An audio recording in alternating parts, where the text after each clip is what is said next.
ಈ ಒಂದು ವಿಡಿಯೋದಲ್ಲಿ 2026 ಜನವರಿ ವೃಷಭ ರಾಶಿಯವರ ಭವಿಷ್ಯ ಸಂಪೂರ್ಣವಾಗಿ ಯಾವ ರೀತಿ ಇದೆ ಅಂತ ನಾನು ತಿಳಿಸ್ಕೊಡ್ತಾ ಇದ್ದೀನಿ. ಮೊದಲನೇದಾಗಿ ವೃತ್ತಿ ವಿಚಾರದಲ್ಲಿ ತಿಳಿಯುವುದಾದರೆ, ನೀವು ಶ್ರಮಪಟ್ಟು ತುಂಬಾ ಕೆಲಸ ಮಾಡ್ತಾ ಇದ್ದೀರಾ. ಎಷ್ಟೇ ಶ್ರಮಪಟ್ಟು ಕೆಲಸ ಮಾಡಿದ್ರೆ ಅದಕ್ಕೊಂದು ರಿಸಲ್ಟ್ ಅನ್ನೋದು ಸಿಗೋದಿಲ್ಲ. ಕೇರ್ಫುಲ್ ಆಗಿ ಕೆಲಸ ಮಾಡ್ತಾ ಹೋಗಿ, ತೊಂದರೆ ಆಗಲ್ಲ. ವ್ಯವಹಾರದಲ್ಲಿ ಸ್ವಲ್ಪ ಯಾವುದೋ ಒಂದು ವ್ಯವಹಾರ ಮಾಡೋದ್ರಿಂದ ಮುಂಚಿತವಾಗಿ ಸ್ವಂತ ಯೋಚನೆ ಮಾಡಿ ಇನ್ನೊಬ್ಬರ ಮಾತು ಕೇಳೋದಕ್ಕೆ ಹೋಗಬೇಡಿ. ಇನ್ನೊಬ್ಬರ ಮಾತು ಕೇಳೋದ್ರಿಂದ ವ್ಯವಹಾರದಲ್ಲಿ ತುಂಬಾ ಲಾಸಸ್, ತುಂಬಾ ಚಾನ್ಸಸ್ ಆಗ್ತಾ ಹೋಗುತ್ತೆ. ವ್ಯವಹಾರದಲ್ಲಿ ಕೇರ್ಫುಲ್ ಆಗಿ ಮಾಡಿ.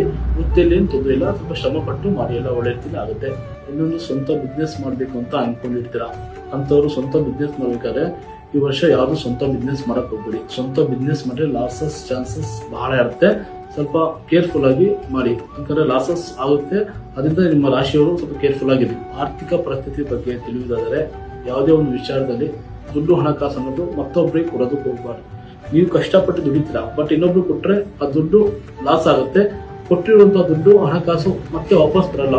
ಸ್ವಲ್ಪ ಕೇರ್ಫುಲ್ ಆಗಿದೆ. ದುಡ್ಡು ಹಣಕಾಸು ಬೇರೆ ವ್ಯಕ್ತಿಗಳಿಗೆ ಕೊಡೋದಕ್ಕೆ ಹೋಗಬೇಡಿ. ಮತ್ತೊಂದು, ಪ್ರೀತಿ ವಿಚಾರ ತಿಳಿಯುವುದಾದರೆ, ಕುಟುಂಬ ಪ್ರೀತಿ ವಿಚಾರದಲ್ಲಿ ಅಂಡರ್ಸ್ಟ್ಯಾಂಡಿಂಗ್ ಅನ್ನು ಸ್ವಲ್ಪ ಕಮ್ಮಿ ಇರುತ್ತೆ. ಸ್ವಲ್ಪ ಮಿಸ್ಅಂಡರ್ಸ್ಟ್ಯಾಂಡಿಂಗ್ ಜಾಸ್ತಿ ಆಗುತ್ತೆ. ಸ್ವಲ್ಪ ಕೇರ್ಫುಲ್ ಆಗಿದೆ, ತೊಂದರೆ ಏನಿಲ್ಲ. ಮತ್ತೆ ಕುಟುಂಬ ವಿಚಾರವಾಗಿ ಮಕ್ಕಳಿಗೆ ಸುಮ್ಮನೆ ಸಣ್ಣ ಪುಟ್ಟ ವಿಚಾರದಲ್ಲಿ ಬೈಯೋಕೆ ಹೋಗಬೇಡಿ. ಸ್ವಲ್ಪ ಹಠ ಮಾಡ್ತಾರೆ ಮಕ್ಕಳು, ಬೈಯೋದಕ್ಕಾಗ್ಲಿ ಹೊಡೆಯೋದಕ್ಕಾಗ್ಲಿ ಹೋಗಬಾರ್ದು. ಮತ್ತೆ ಮಕ್ಕಳಿಗೆ ಸಣ್ಣ ಪುಟ್ಟ ವಿಚಾರ ದರಿದ್ರ ಅಂತ ಹೇಳಬಾರ್ದು.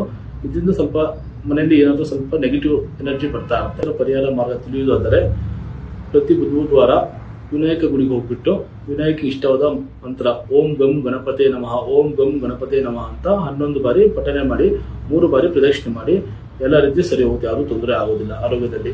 ಇದಾಗಿತ್ತು ವೃಷಭ ರಾಶಿಯವರ 2026 ಸಂಪೂರ್ಣ ಭವಿಷ್ಯ. ಮುಂದಿನ ರಾಶಿಯವರು ಮುಂದಿನ ವಿಡಿಯೋದಲ್ಲಿ ಸಿಗೋಣ. ನಮಸ್ಕಾರ ವೀಕ್ಷಕರೇ.